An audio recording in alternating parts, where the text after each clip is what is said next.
Welcome to Energy Vista. Welcome to Energy Vista, a podcast where we make experts great again, contribute actively to the public debate and policymaking around commodities, the geopolitics of energy, and trade. I'm your host, Leslie Palti-Guzman. It's December 12, 2025, and time for a new Energy Vista episode. The talk of the town has been the dissection of the recently released National Security Strategy, which is the focus on today's podcast. We are going to highlight two specific angles: the energy and transatlantic alliance angle. My guest is David Goldwyn, president of Goldwyn Global Strategy, an energy advisor, and his firm is a consultancy. He's also the chairman of the Atlantic Council Global Energy Center's Energy Advisory Group, and David served as the US State Department Special Envoy and Coordinator for International Energy Affairs from 2009 to 2011. First, my quick takeaways from the message of this new official document, which sets the direction for the entire administration and sends a clear signal to both allies and adversaries. So, specifically on energy, one, this document is very clear about the fact that energy is one of the means to achieve US goals in the world, notably because it's a source of strength, it fuels the economy, supports competitiveness, and underpins national power. Also, it's very clear that this administration specifically is very unapologetic with this energy powerhouse. So the foundation have been the shale gas revolution nearly 2 decades ago, and the US is no longer a reluctant energy superpower, but a proud one. And this goes along with the energy dominance agenda from the Trump administration. And this is what it means when it says unleashing American energy. So I've said that for many years now, that it would have been a terrible mistake to cut short this bonanza because of only on environmental grounds, especially at a time when it provides an enormous comparative advantage internationally.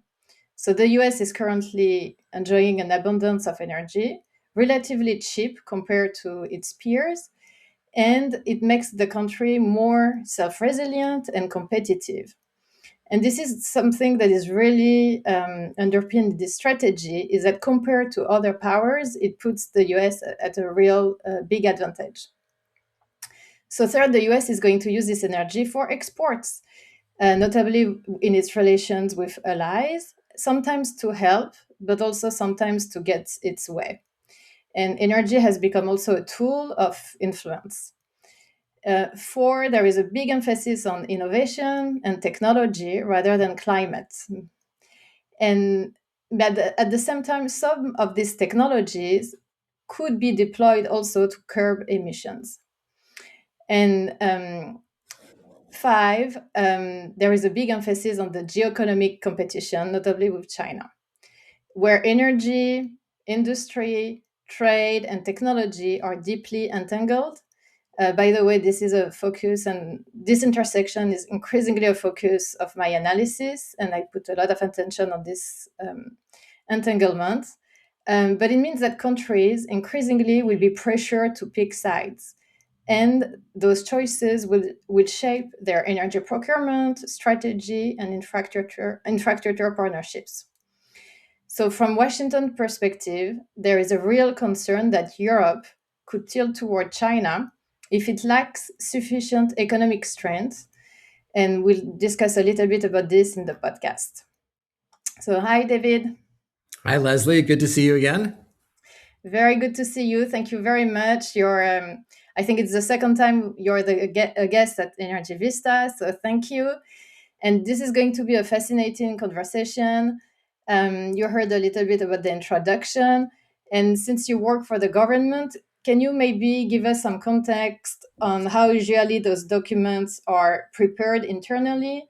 And is it like a multi-agency effort? And you used to work for the State Department. From what you read in this one, do you think the State Department has been consulted.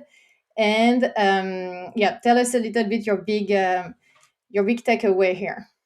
Well, thanks for having me back. I must not have done too bad a job the last time to get a second invitation, so I appreciate it. Yes, I've participated in a number of these national security strategies. Before I was doing energy, I spent time at the State Department as the chief of staff to the Undersecretary for Political Affairs, and even when I was at the Department of Energy, we saw these. So it tend to get a draft which comes out of the White House. And then it gets circulated to the agencies where they make sure that the priorities that they've been tasked to work on are reflected. And there's a fair amount of debate about how you're going to phrase certain things in order to be consistent with policy or to be careful of the signals that you're sending to other countries. So it takes a while to negotiate. It tends to be a reflection of grand strategy when you have an administration that has a grand strategy, and of priorities. It's not a document that people refer back to for guidance.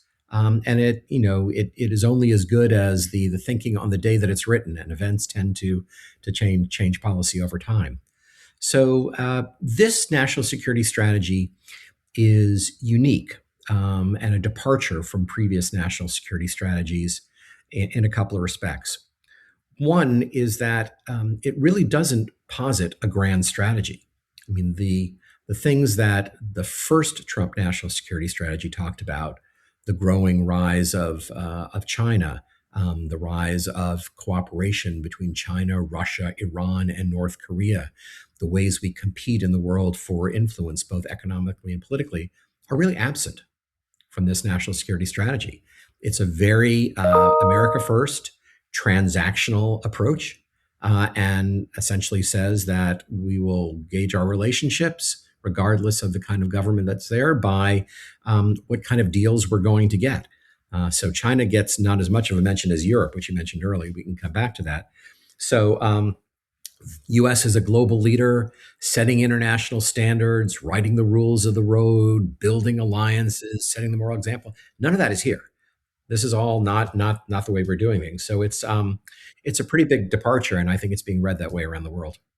Right. And instead of picking some themes or threats that are international and crossing boundaries like terrorism, or China as a big threat that encompasses different sectors, the way the document is being organized also, like towards the second part, it's like picking four different regions of the world. And I don't know if it's a priority, but the number one is the Western Hemisphere, right? Number two is Europe. Number three is the Middle East. And number four, Africa. And do you think it reflects like a priority? Well, I think it represents an ideology. Mm. So we're seeing two things from the Trump administration. One is this return of the Monroe Doctrine and the so-called Trump corollary. And this is the idea that foreign governments, especially if they have military support, should not be present in our hemisphere, and that the U.S. deserves a sole source or right of first refusal on the resources of these countries. I mean, we used to call this colonialism, but so it's sort of a right of primacy, which it's not clear that the other countries have really bought onto. Certainly not Brazil, not Colombia, and not others. So that's unusual, and you have to really wonder why. In that we have pretty good trade relationships with countries there. You have the traditional irritants with Cuba, Nicaragua, and Venezuela. But it's not like the U.S. did not have access to trade relations or investment in these countries to begin with. So that is new. And rather than the first Trump administration and Biden and Obama, which had talked about the pivot to Asia, the importance of competing in the Indo-Pac region, the future of growth in the global economy coming from those countries, and ensuring we had access, trade relations, and that we contain the rise of China, that doesn't make the cut. So from a strategic point of view, U.S. competition in the world, you have to wonder why Western Hemisphere is so high up on that list, other than Venezuela, which many might argue is unfortunate and tragic, but not strategic. Right. Like for me, it's a very sober assessment, maybe, of where the US is right now in the world in terms of the acknowledgement that it's more a multipolar world, and especially China is now, and it's mentioned in the strategy, like a near peer. And as a result, it justifies their new vision of balance of power. And I think for South America, Central America, it's trying to eject China that has taken a lot of strategic assets, whether it's ports or minerals or other kind of natural resources, maybe in the region, and trying to keep China out of this sphere of influence. Right, but there's some major contradictions there, of course. China has been a major investor in South America, particularly Brazil. It builds railroads, telecommunications lines, plants. There are not a lot of U.S. companies that are competing for those sorts of investments. It's kind of not necessarily what we do. And so, you can certainly say the U.S. wants to compete in that space, but we've just essentially disassembled USAID and a good chunk of our capacity in the State Department to advocate for those kinds of deals. So you have to wonder how that really makes sense. In other parts of the world, you also have these contradictions, which is you want to Europe is an important partner and indispensable, even though the administration doesn't like the ideology of the governments in Western Europe. So they have to remain preeminent, but you're going to have tariffs against them. Um, Mhm. you talk about the sovereignty of nations, and the nation state is the core element, but you say nothing about Russia's invasion of Ukraine and essentially paint an equivalence between them. So are national borders sovereign or are they not? Yeah. And in terms of competition with China and other places, there's a real absence of a statement or an affirmation or a strategy about how the U.S. will compete in that space. It's fine to say that we really don't care about the character of governments if they do business with us, but Venezuela, it seems to be about the character of the government entirely and not about the resources. So I think there's some deep contradictions in there. We could pretty much go around the world and find them in every part. But the Yeah. deepest one, you alluded to it earlier, is probably the characterization of Europe. Yeah. So let's start with the contradictions in the energy agenda, maybe. So clearly, in the document, energy is a mean to achieve some of the goals, and it says clearly unleashing our enormous energy production capacity as a strategic priority to fuel growth and innovation and to bolster and rebuild the middle class. Do you think that currently the US is using this mean efficiently at home and abroad? And we can discuss also some of the contradictions maybe with the tariffs um, and what it means for the allies, but and trade partners. But so far at home domestically, how is it going? Not very well. So the president has made it clear to OPEC that he welcomes the release of their cutbacks on production.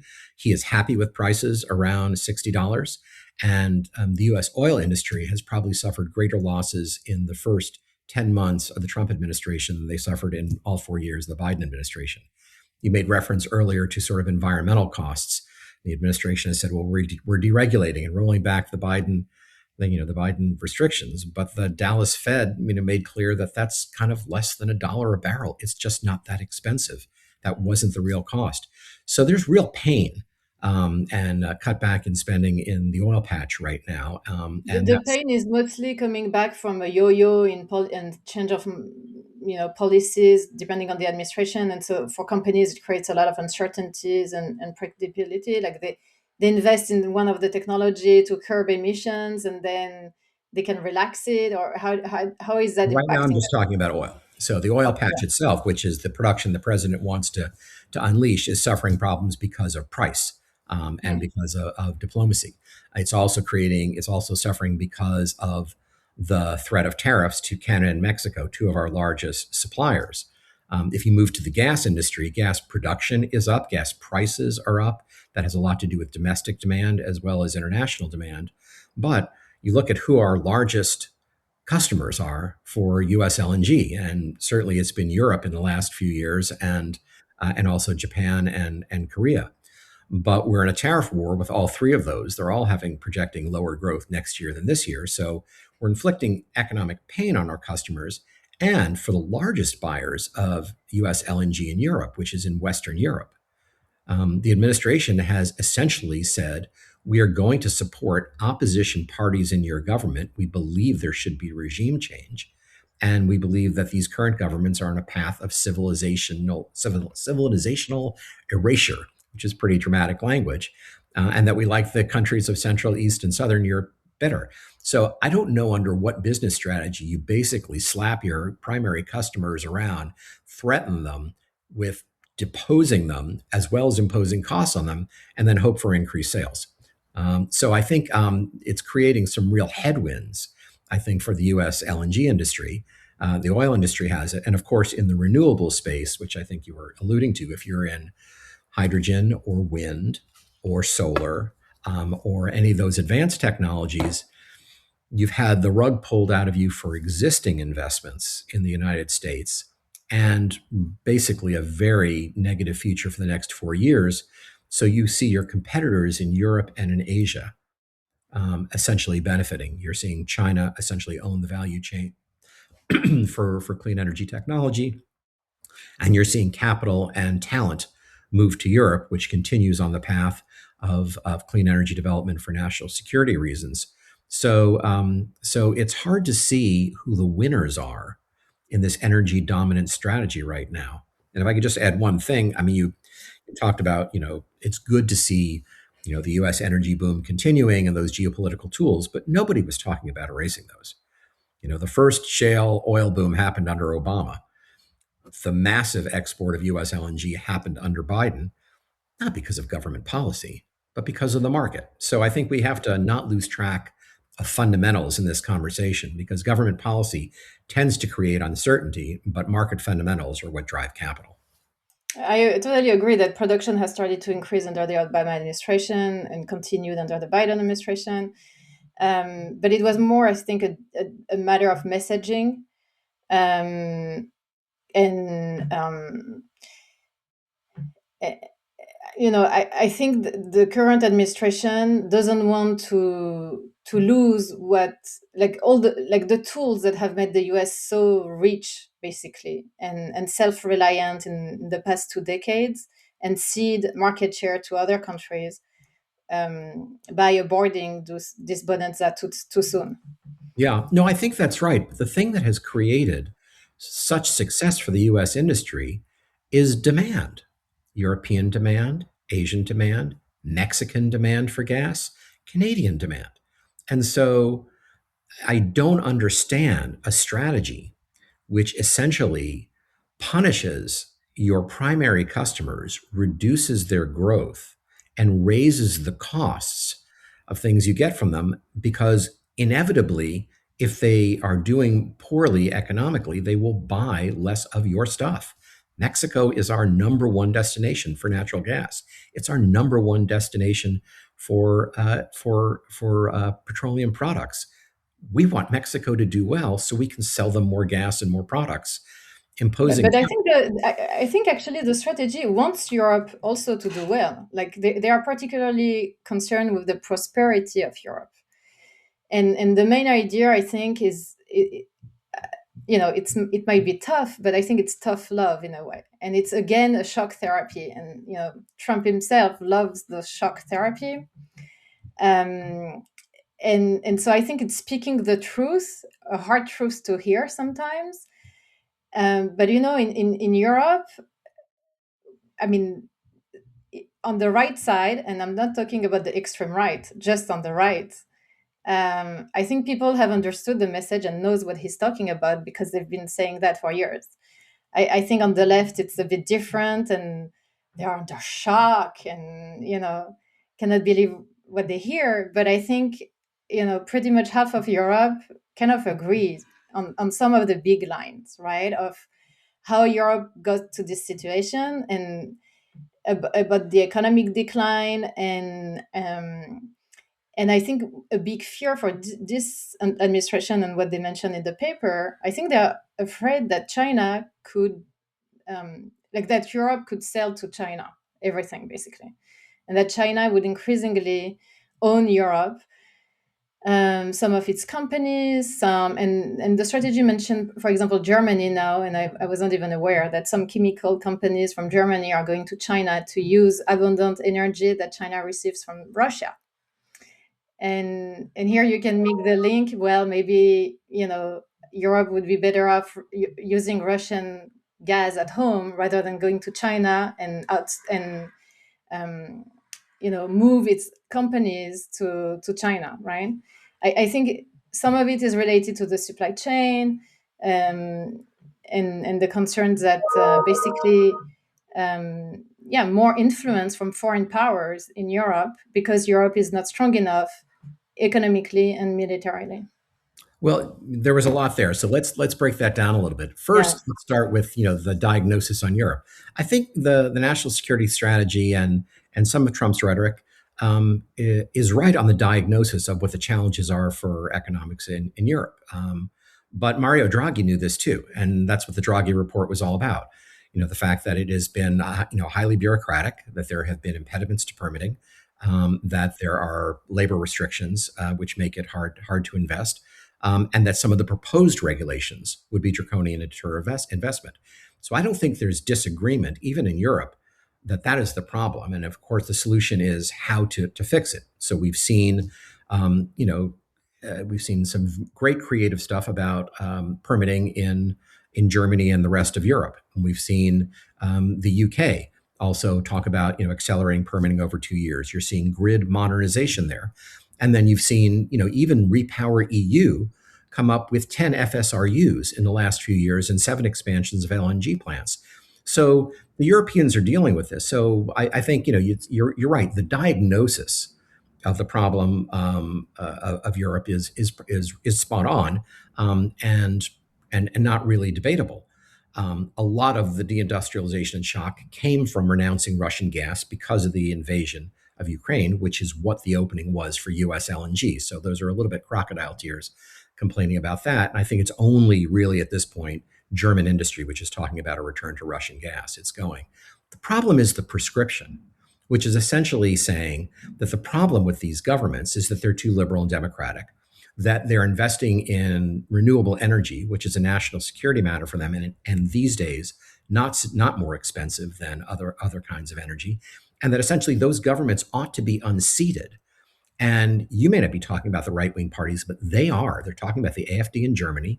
They're talking They are about talking about patriotic parties. Farage and the Le Pen rally, in France. So that's exactly who they're talking about. That's what J.D. Vance was talking about at the Munich Security Conference. So they're talking about the appropriateness of having and of the U.S. intervening to support parties in other countries to unseat the governments, which are their current partners. So we talked a lot about fearing Russian intervention in our elections. This is essentially administration policy, signaling it's going to intervene in the elections which are coming in France, and in other countries over the next few years. So this is unprecedented, and frankly, for military allies, an act of hostility. So it's the prescription, not the diagnosis, which is the problem there. Europe is embarked on that. But for the US to say, essentially, liberal governments versus illiberal governments are the problem, and that needs to change. And that's what's wrong with Europe. Is the US kind of abandoning democracy as a value that we promote? Now, you'd be hard pressed to find any president, any Republican president, Reagan, either of the Bushes, Nixon, Eisenhower, who wouldn't be, frankly, shocked at that kind of rhetoric. But it isn't. That's why I say ultimately this document is ideological. It is talking about a different view of the world, and a different view of who are America's allies and what our interests are. And that is one which I think is going to be really bad for business. Hmm. And just to So, pitch what you're saying about China, the problem is not so much that the U.S. is not so much that European companies are going to go to China to set up those businesses, is that Europe may see China as less of a threat and less unstable an investment partner or a seller of goods than it views the United States, because the Chinese are not trying to unseat their government. Yeah, I still think that Europe prefers the values of the US and the standards of the US than the Chinese one. By the way, in the document, democracy is only mentioned 3 times, and it's mostly in the European section when talking about Europe.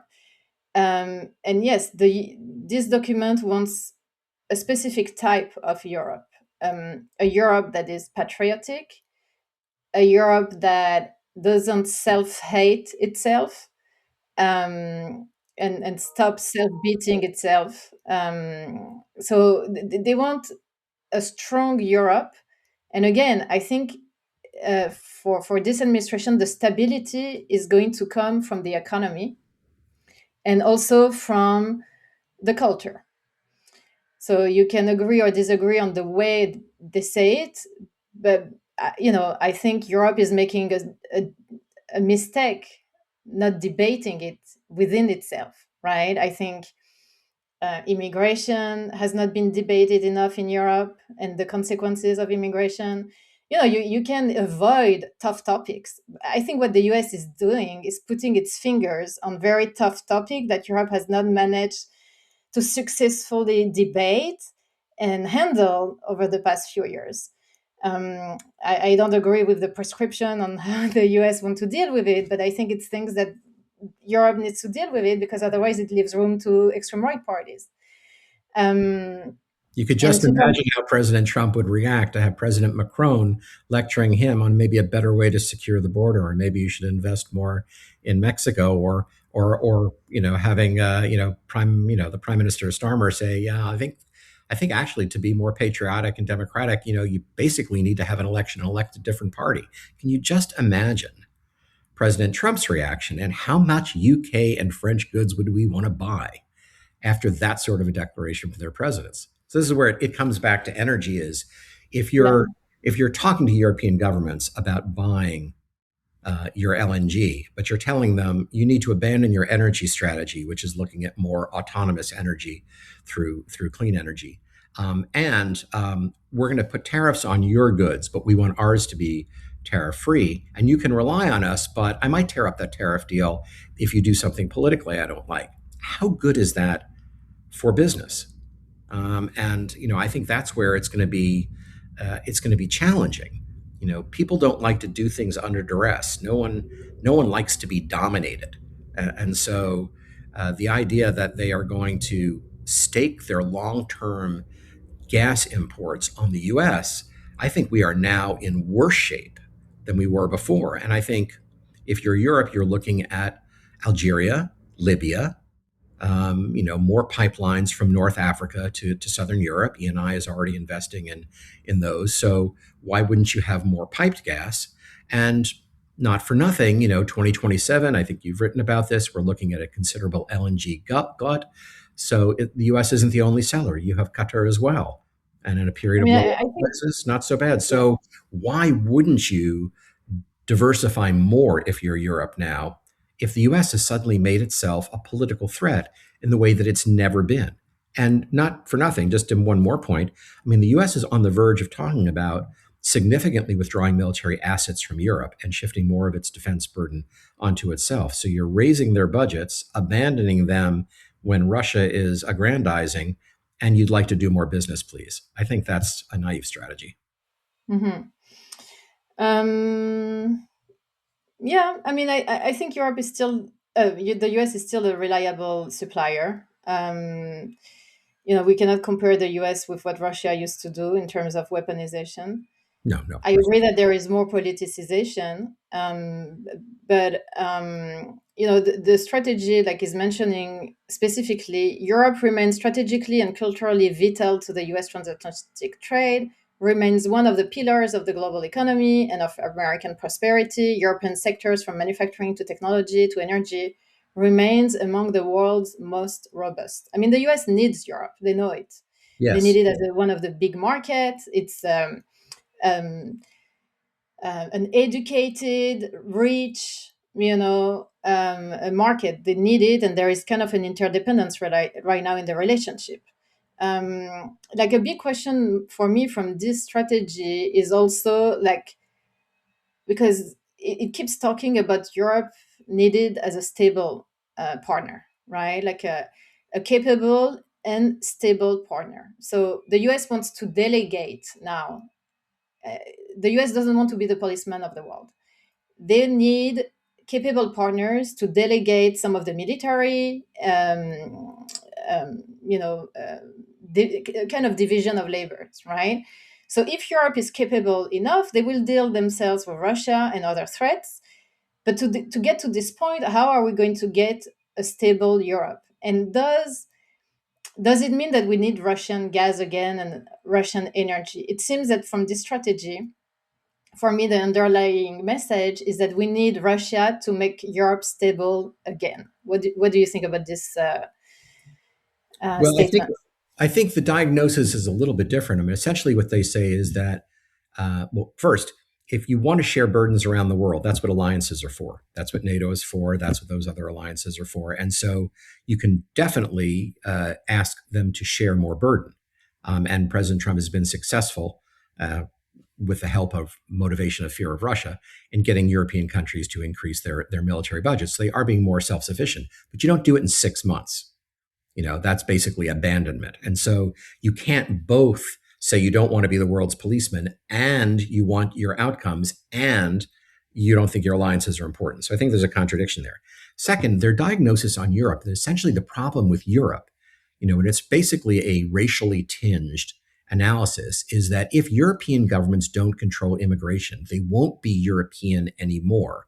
If they're not European anymore, then they're not going to be reliable allies. And therefore, we need, and he's talking about basically, we need Europe to stay white and Christian in order to do it. It's the immigration which is the problem, which is questioning to some extent the European project. So I'm And, reading it. Yeah, I'm and so reading it a bit differently. Yeah, Yes, well, you can also talk about Muslim integration, but of course, a lot of those countries are now our major investment and trading partners. So they're basically making that analysis and saying if you don't fix that problem, you won't be good partners, and therefore you won't be good allies going forward. So I'm not so yeah. sure that I mean, yeah. should For me, address. more than racial reading is really more like the Judeo-Christian values that have underpinned Europe as a culture, a framework, and a philosophy.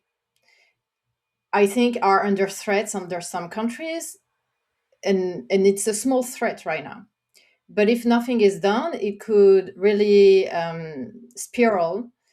I've been following a lot the Muslim Brotherhood in France and in Europe, and it's increasingly a latent threat. So it's because their strategy is to be very patient, but infiltrating the society, the fabric of the society, and different organizations at the society level. And that really threatens, what we call in France laicity, but it's like the secular framework and really philosophy of many European countries. And I think this is how I read it also. I don't think in Europe it's not just white and racial, because many many people that have been immigrants have been integrated and are completely endorsing the values of those democratic societies. But I think it's a part of the population that doesn't want to integrate and really want to impose. At the end of the day, it's the Sharia law. It's like a whole set of different values don't that really don't align with the democratic values. This is not new for Europe. I mean, this has been, it's there's been decades of concerns about Turkish immigration in Germany and the former French colonies emigrating into France, as you know well, from your time there, and the Brits as well. But no country wants to import terrorists into its country, and you need to screen them out.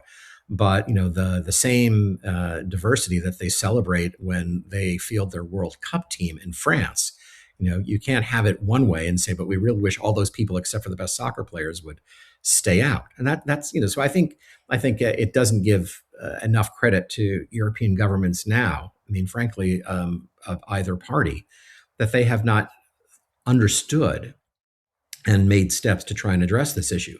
But that's not necessarily a reason to unseat them. So I think that's I think that's the challenge with that kind of approach. Burden sharing itself, I think, is a fine concept, but you can't disdain your alliances and expect more burden sharing. Yeah. So what about Russia? Where does it leave us with Russia?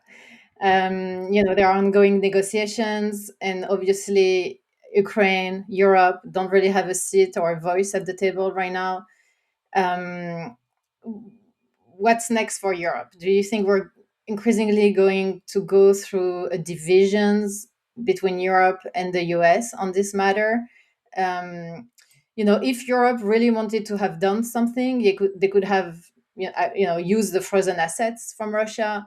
They could have already done things on their own potentially, right? Do you think they're ready to be more assertive, aggressive on their own? Is it going to be, or they are going to follow the US?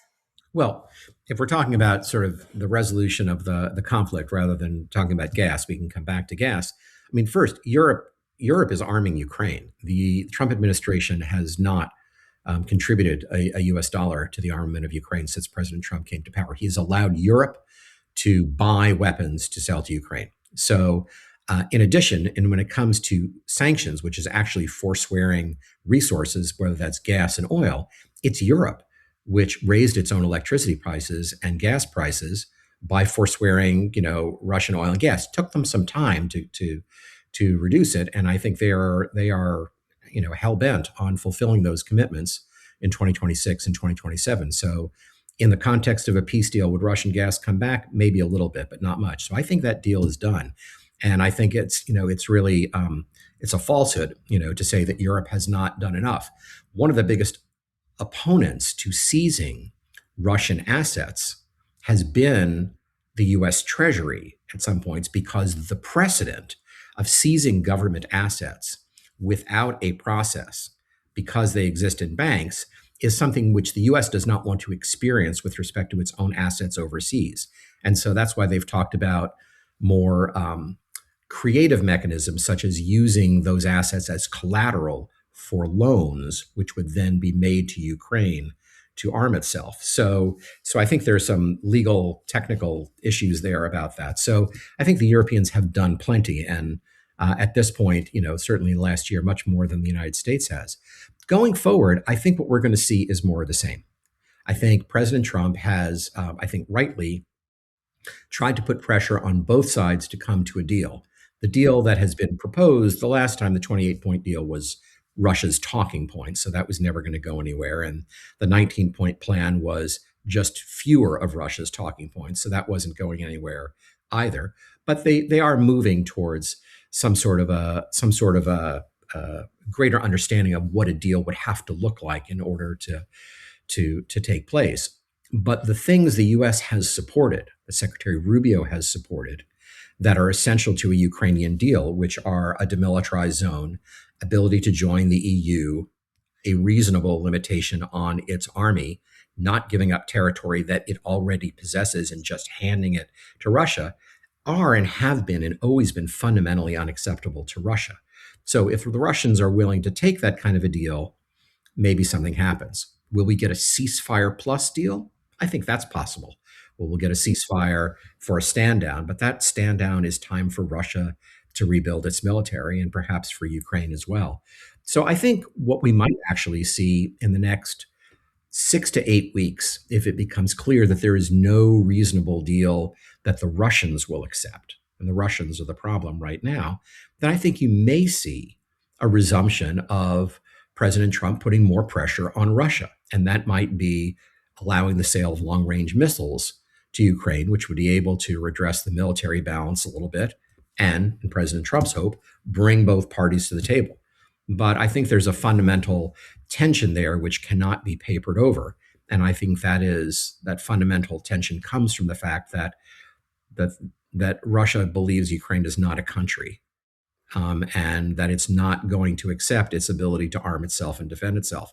So, ceasefire possible, more pressure on Russia, actually, rather than Ukraine, I think likely. Return of Russian gas to Europe, not anytime soon, and not very much. Mhm. I think Europe has been very good in the rhetoric in supporting Ukraine to some extent militarily, but you need money. You need money for like sustained support of Ukraine. And Europe right now doesn't have much money, you know, to rearm itself, to help Ukraine, to do all these things that it needs to do to remain competitive. So I think this is like the danger in the long term, right? Especially if the US becomes less involved. Like, will there be means to support Europe's vision, basically? And that's why it's very interesting and I think significant that Europe has changed its policy with respect to debt. That it is essentially going to allow countries to borrow beyond what the European fiscal targets would have allowed if that borrowing is for the purpose of weapons. But here's where you have another one of these contradictions in the policy. What would the Trump administration like? They'd like Europe to buy more weapons. Where would the Trump administration like them to buy weapons from? In the From the US. United States. So if you're basically saying you European governments should buy more weapons, buy them from us, devote your money to do that. In the meantime, we're going to strand you and leave you more vulnerable. We're going to put tariffs on your goods, and we're actually going to work actively with your opposition parties to unseat you. So that's a contradiction, is the nicest thing I can say about that. I totally agree. There are many, many contradictions in the current vision and administration. And at the same time, there are some truths. Um, so it's interesting, totally. And quickly for Russian gas, I think we could see actually a division between Europeans. Some, you mentioned Germany, and I agree. I think there are very strong lobbies in the industry in Germany that wants the return of Russian gas just to power their industry, their exports, because their business model has been completely intertwined with the cheap Russian gas. Maybe also to some certain extent, countries that have still in place some long-term contracts with Russia that have not expired and that are either still on arbitration or they don't know, or we don't really know publicly what's going on with these contracts.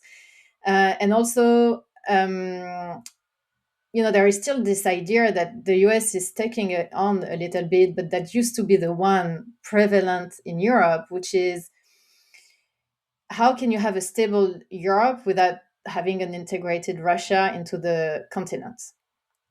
Energy traditionally, historically, has been a way to integrate Russia with exchanges, except that it didn't prevent Russia from aggressing and provoking a war into Ukraine. So, like in the future, like what are you going to do next with Russia? Let's say there is a ceasefire.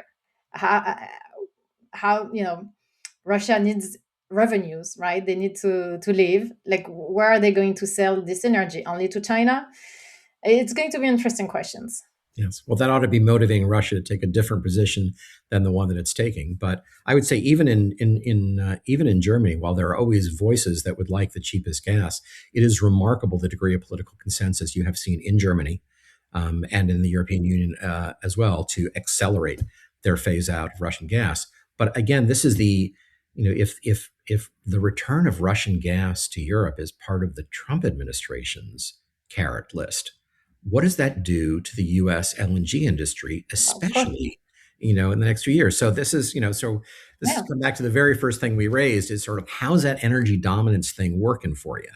You And the have to sell. answer You, is you have, yeah. not great, not yet. US LNG has to sell and if there is no import markets, and you mentioned that too, there is no you know power coming from the fossil fuel. I mean, there will be at home, it will power the economy at home, but you will lose a big part of your influence if you cannot export anymore because of lack of markets or because there is too much competition outside. Yeah. Well, fascinating questions. We can spend hours talking about all this. And let's move a little bit to your personal trajectory. So, David, you used to work for a Democratic Party. Now it's the Republicans in town. How is it to be in DC these days? You are affiliated with the Atlantic Council, a think tank. How is it for experts, right? That have policy expertise, background. I know there is a new sheriff in town. How is it for people like us these days? Well, it's very different, and really, just in terms of my own trajectory, I really began as a civil servant under President Bush 41, and worked for the Undersecretary for Political Affairs, Arnie Mm. Cantor, who under Secretary Baker. So I had worked for Republican and Democratic administrations, and I went political to work for President Clinton. But all through, I worked in think tank world and in the private sector as an advisor, all during Bush 43, and during Trump 1. And really during all of that time, whether for whatever the problem of the day was, both the State Department, the White House welcomed analysis and thought leadership to try and figure out what the best solution was to their problems. There were significant differences on tactics, but in energy particularly, up until the shale boom, it was what's the best way to get diversity of supply? What's the best way to propagate technologies? And then it was how to find the best export markets and how to compete with, basically how to keep other countries from being dependent on Iran in particular, or having Europe being too dependent on Russia. So, there wasn't a lot of politicization of energy then, and in think tank world, it was really welcome. I think it's different in a couple of respects now. Actually, the on the energy side, I think the administration had very positive relationships with the Atlantic Council. Our energy center is run by a former Trump appointee, but it's nonpartisan and apolitical. So there's some on the convening side, there's good relationships, but policy in this administration is largely coming from the president and from a small group. So the State Department is really absent from these deliberations in a way that has never happened before. And the sort of the appetite for analysis, for data, for studies and things like that has dropped dramatically. And of course, the huge cuts in funding that Elon Musk led, both the ending of the of USAID, but cutbacks and things like that, have led to basically a drying up of academic research and things which supported analysis. So there's still room. I mean, the appointees themselves, at State and at Energy and other places are, quite congenial and nice people and interested, but they are operating in an environment which is very top down when it comes to policy. So it's very hard. It's much harder to do advocacy, and it's much harder to do thought leadership. So that's quite different. Hmm. An unconventional policy. This is a term mentioned also in the strategy. So they are totally owning it, the fact that they are unconventional and doing things differently. Yeah. And one, I mean, source of, I would say, personal pain to me.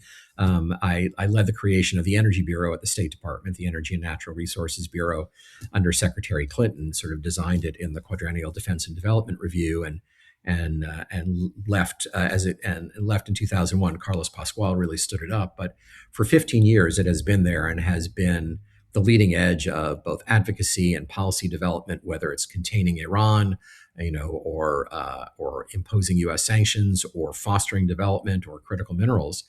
And it was eliminated in the Doge, sort of decimation of the State Department. And this makes absolutely no sense in a world where you want to seek energy dominance. So it makes me sad, not only that the capacity is no longer there, but that the people who populated that essentially were fired Yeah. because they work there rather than moving to other places. So I think the department's going to miss that capacity, Mhm. going forward. Do you think this thinking of energy and diplomacy has moved to the White House in the Energy Dominance Council or somewhere else? I think the Energy Dominance Council is doing some of that. The head of the NEDC is going to be the G20 Energy Sherpa. So I think some of it has moved there, but you're talking about two people. You're not talking about a staff. You're not talking about someone who understands the country, and more important, understands the markets. And when we created the Energy Bureau, the thing that was new about it was that we realized, in order to make other countries investable for the US, in order to make them self sufficient so they weren't vulnerable, or in order to make them good markets for the US, you had to understand the structure of their markets. You had to give advice on fiscal how to create fiscal terms that would make people want to mine critical minerals in their country. You needed to sometimes educate them about the importance of open markets, so the U.S. had access to those resources, and that took really understanding things at a much more technical level than the State Department was used to. And that was the reason to create the Energy Bureau, was to build up that expertise. And the Energy Department does international. I was Assistant Secretary of International Affairs at the Department of Energy as well. But the fact is that it's not a well resourced office, and largely supports the Secretary in travel, and they can do diplomacy. And the Department of Energy has a lot of technical expertise, but its mandate is domestic, and Congress is not like the Department of Energy spending money on international things. So, as currently funded and structured, the Department of Energy can't do that. So we've disarmed ourselves just at the time when at least the administration's policy is to assert U.S. exports and dominance on a global level.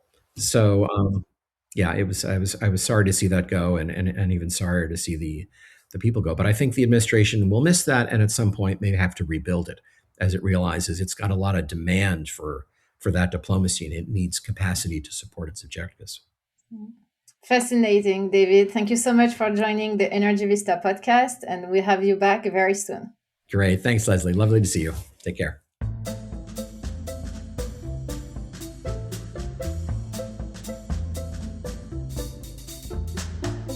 This episode was recorded on December 12, 2025. This is Leslie Palti-Guzman saying good day and good luck.